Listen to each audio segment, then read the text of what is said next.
Just as I say, is this about the dating profile I set up for you? Because I haven't even activated it yet, he says. Why didn't you tell me what was going on at school? My heart drops all the way to the floor. What do you mean? I'm still hoping, praying this is about something else. Tell me I failed my chemistry test, say anything but the hot tub, the video of you and Peter. How did you find out? I whisper, your guidance counselor called me. She was worried about you. Why didn't you tell me what was going on, Lara Jean? He looks so stern, and so very disappointed, which I hate most of all. I feel pressure building behind my eyes. Because I was ashamed. I didn't want you to think of me that way. Daddy, I swear, all we were doing was kissing. That's it. I haven't seen the video, and I won't. That's private, between you and Peter. But I wish you had used better judgment that day, Lara Jean. There are long-lasting consequences to our actions. I know. Tears roll down my cheeks. Daddy takes my hand out of my lap and holds it in his. It pains me that you didn't come to me when things were so hard for you at school. I knew you were going through something, but I didn't want to push too hard. I always try to think about what your mom would do if she were here. I know it's not easy, only having a dad to talk to. His voice breaks, and I cry harder. But I'm trying. I really am trying. I jump out of my seat and throw my arms around him. I know you're trying, I cry. He hugs me back. You have to know you can come to me, Lara Jean. No matter what it is. I've spoken to Principal Lachlan, and he's going to make an announcement tomorrow saying that anyone who watches or distributes the video will be suspended. Relief floods over me. I should have come to my dad in the first place. I stand up straight, and he reaches up and wipes my cheeks. Now, what's this about a dating profile? Oh. I sit back down again. Well. I started one for you on singleparentloveconnection.com. He's frowning, so I quickly say, Grandma doesn't think it's good for a man to be alone for so long, and I agree with her. I thought online dating could help you get back out there.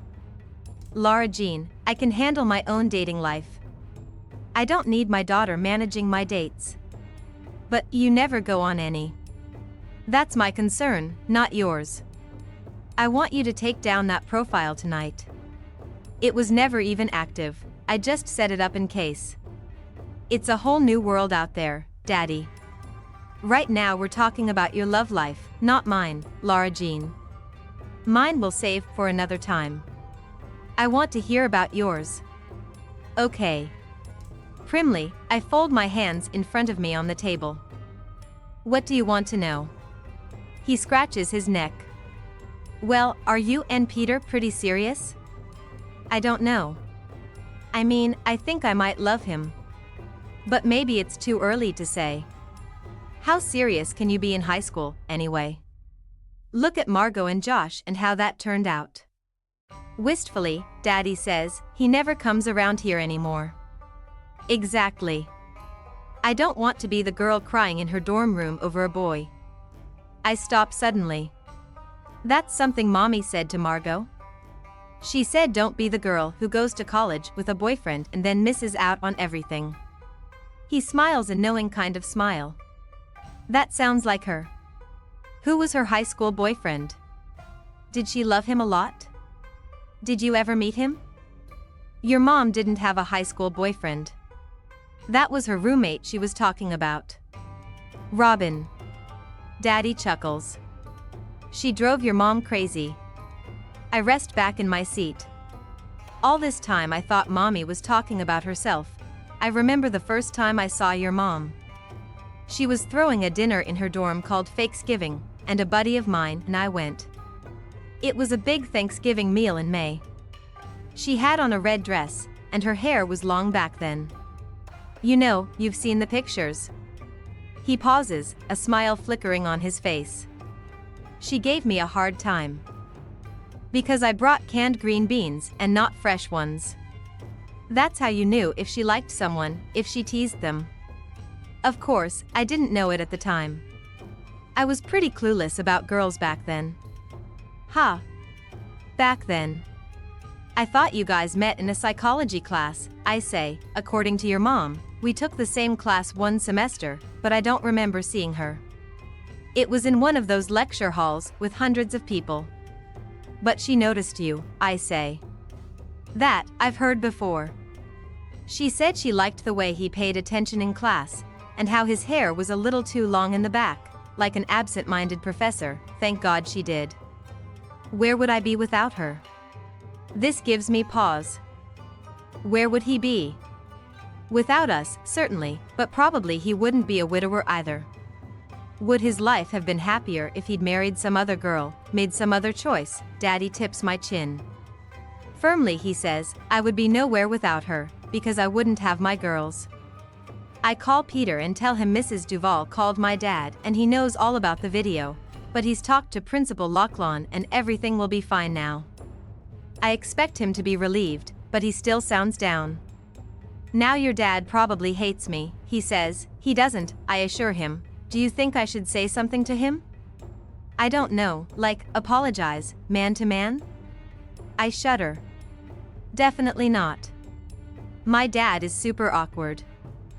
Yeah, but, please stop worrying, Peter. It's like I told you, my dad sorted it all out. Principal Lachlan will make the announcement and people will leave us alone. Besides, there's nothing for you to apologize for. I was in it just as much as you were. You didn't make me do anything I didn't want to do. We hang up soon after, and even though I feel better about the video, I still feel unsettled about Peter.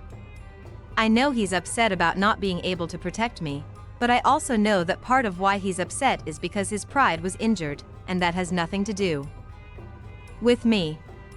Is a boy's ego really such a fragile, breakable thing? It must be so. The letter comes on a Tuesday, but I don't see it until Wednesday morning before school. I'm at the kitchen window seat, eating an apple, going through the stack of mail while I wait for Peter to pick me up. Electric bill, cable bill, a Victoria's Secret catalog, Kitty's issue of this month's Dog Fancy, for kids. And then a letter, in a white envelope, addressed to me. A boy's handwriting. A return address I don't recognize. Dear Lara Jean, a tree fell in our driveway last week and Mr. Barber of Barber Landscaping came by to haul it away. The Barbers are the family who moved into our old house in Meadow Ridge. And not to overstate, but they own a landscaping company. Mr. Barber brought your letter. I saw on the postmark you sent it way back in September, but I only just got it this week, because it was sent to my old house. That's why it took me so long to write back. Your letter made me remember all kinds of stuff I thought I'd forgotten. Like that time your older sister made peanut brittle in the microwave and you guys decided we should have a break-dancing contest for who got the biggest piece. Or the time I got locked out of my house one afternoon and I went to the tree house and you and I just read until it got really dark and we had to use a flashlight. I remember your neighbor was grilling hamburgers and you dared me to go ask for one for us to share. But I was too chicken. When I went home I was in so much trouble because no one knew where I was, but it was worth it. I stopped reading. I remember that day we both got locked out. It was Chris and John and me, and then Chris had to leave and it was just John and me. My dad had been at a seminar. I don't remember where Margot and Kitty were. We got so hungry, we tore into the bag of Skittles that Trevor had stashed under a loose floorboard. I suppose I could have gone to Josh's for food and shelter, but there was something fun in being vagabonds with John Ambrose McLaren. It was like we were runaways. I have to tell you, your letter blew me away, because when I was 13, I was still such a little kid, and here you were this actual person with complex thoughts and emotions. My mom still cut my apple up for me for afternoon snack. If I had written a letter to you in 8th grade it would have said, your hair is pretty. That's it. Just, your hair is pretty. I was so clueless. I had no idea you liked me back then. A few months ago I saw you at a Model UN scrimmage at Thomas Jefferson. I doubt you recognized me, but I was there representing the Republic of China. You dropped off a note for me, and I called your name, but you kept walking. I tried to find you later, but you were gone. Did you see me? I guess what I'm most curious about is why you decided to send me the letter after all this time. So if you want to call me, or email me, or write me, please do. Yours truly, John, P.S. Since you asked, the only people that call me Johnny are my mom and my grandma, but feel free. Advertisement. I let out a long sigh. In middle school, John Ambrose McLaren and I had all of 2 romantic encounters, the spin-the-bottle kiss, which honestly wasn't the least bit romantic, and that day in the rain during gym, which up until this year was the most romantic moment of my life. I'm sure John doesn't remember it that way. I doubt he remembers it at all. To get this letter from him, after all this time, it's like he's come back from the dead. It feels different from seeing him for those few seconds at Model UN in December. That was like seeing a ghost.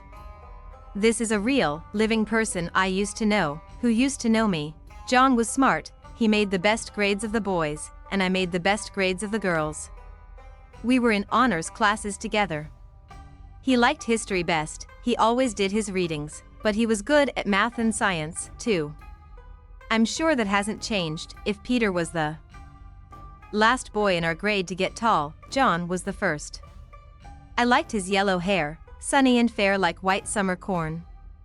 He was innocent and sweet-cheeked, he had the face of a boy who'd never been in trouble, and the neighborhood mothers loved him best. He just had this look about him. That's what made him such a good partner in crime. He and Peter used to get into all kinds of mischief together. John was the clever one, he had the great ideas, but he was a little bit shy to talk because he used to have a stutter. He liked to play a supporting role, whereas Peter loved to be the star. So everyone always gave the credit, and the blame, to Peter, because he was the scamp, and how could an angel like John Ambrose McLaren really be to blame for anything? Not that there was even much blame. People are so charmed by beautiful boys. Beautiful boys get an indulgent shake of the head and an "Oh, Peter," not even a slap on the wrist. Our English teacher Ms. Holt used to call them Butch Cassidy and the Sundance Kid, which none of us had ever heard of. Peter convinced her to show the movie to us in class one day, and then they argued all year over who got to be Butch and who had to be the Sundance Kid, even though it was very clear to everyone who was who. I bet all the girls at his school like him. When I saw him at the Model UN scrimmage, he looked so assured, the way he sat tall in his seat, shoulders squared, utterly focused. If I went to John's school, I bet I would be right there at the front of the pack. With binoculars and a granola bar, camping out at his locker. I'd have his schedule memorized, I'd know his lunch by heart. Does he still eat double-decker peanut butter and jelly sandwiches on whole wheat bread? I wonder. There are so many things I don't know. Peter's car honking out front is what shakes me out of my reverie. I jump guiltily at the sound. I have this crazy impulse to hide the letter, to tuck it away in my hat box for safekeeping and never think about it again. But then I think, no, that would be crazy. Of course I'll write John Ambrose McLaren back. It would be rude not to, so I tuck the letter in my bag, throw on my white puffer coat, and run outside to Peter's car. There's still a bit of snow on the ground from the last storm, but it looks shabby, like a threadbare rug. I'm an all-or-nothing kind of girl when it comes to weather. I'd much rather it all melt away or have feet and feet of snow, so deep your knees sink in. When I get in Peter's car, he's texting on his phone. What's up? I ask him. Nothing, he says. It's just General, she wanted me to give her a ride, but I told her we can't. My skin prickles. It rankles that they still text so much. That they're in such easy contact, enough to ask for rides. But they're friends, just friends. That's what I keep telling myself. And he's telling me the truth, just like we promised we would. Guess who I got a letter from? He backs out of the driveway. Who? Guess. Margot? Why would that be surprising? No, not Margot. John Ambrose McLaren. Peter just looks confused. McLaren? Why would he write you a letter? Because I wrote him one, remember? Same as I did to you. There were 5 love letters, and his was the only letter that never came back. I thought it was lost forever, but then a tree fell in John's driveway after this last ice storm, and Mr. Barber came to haul it away and he brought the letter. Who's Mr. Barber? He's the man who bought John's old house. He owns a landscaping company, that's all beside the point, anyway. The point is, John only just got my letter last week, that's why it took him so long to write back. Peter says, messing with the heating vents. So he wrote you an actual letter? Not an email? No, it was a real letter that came in the mail. I watched to see if he is jealous, to see if this new development gets under his skin even a little, Peter says again. The second is bored-sounding, non-committal. Not the slightest bit jealous. How is the Sundance Kid anyway? He snickers. McLaren used to hate when I called him that. I remember, I say. We're at the stoplight, there's a line to get into school, what did the letter say? Oh, you know, just how are you, the usual sort of things. I look out the window. I'm feeling a bit stingy about sharing extra information because his ho-hum reaction hasn't merited any.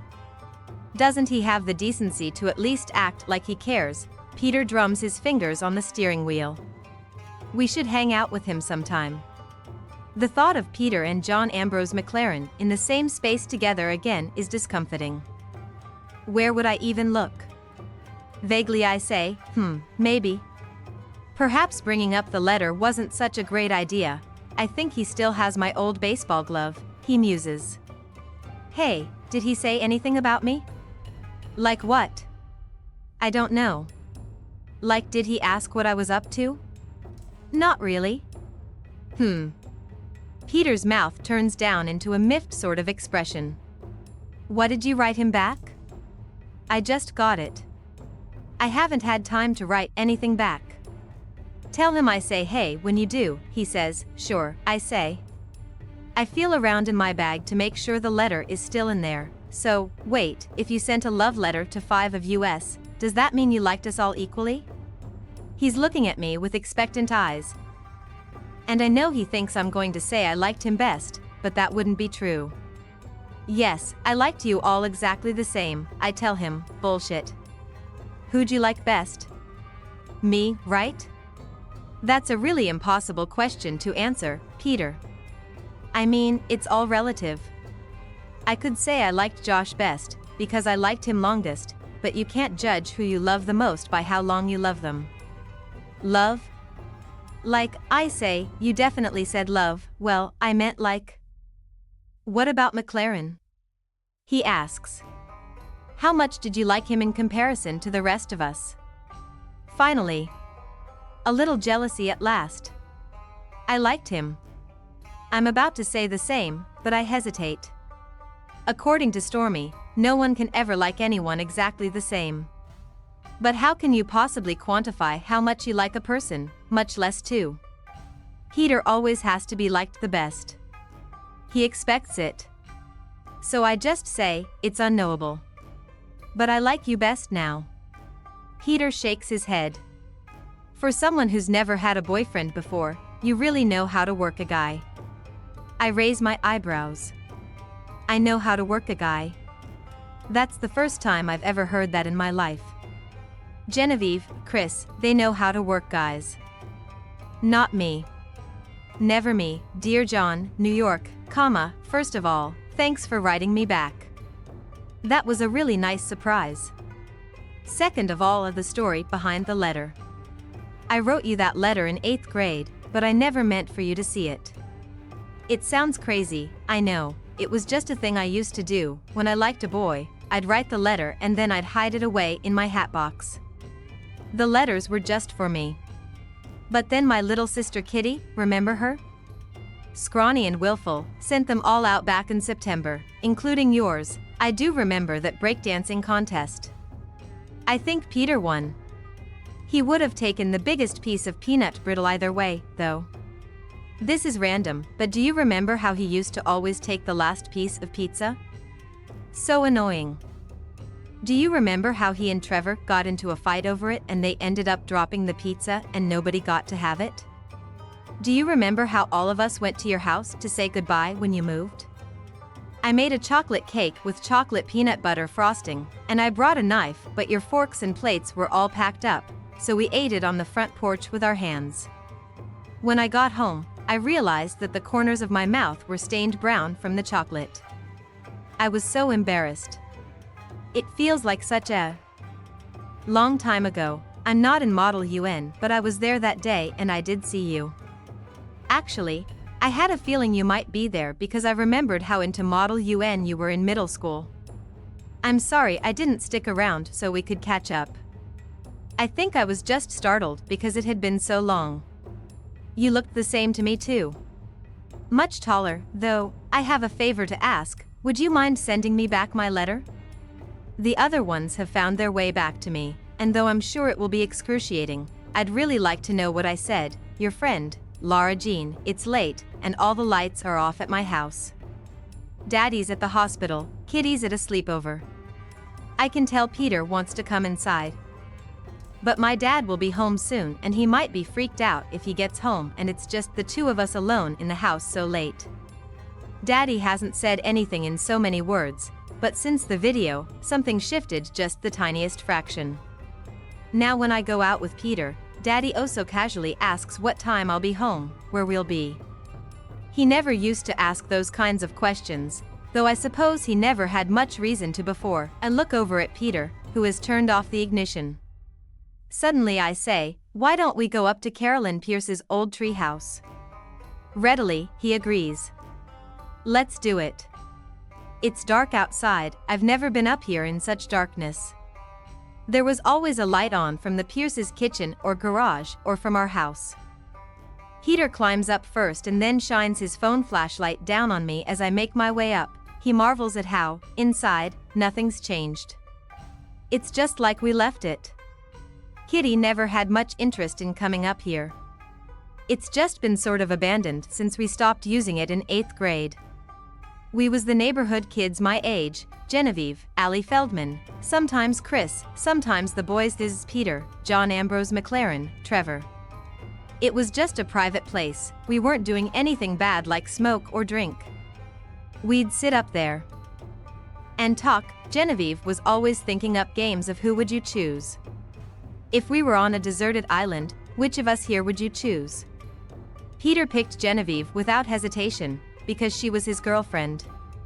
Chris said she'd pick Trevor because he was the meatiest and also the most obnoxious, and who knew if at some point she'd have to resort to cannibalism.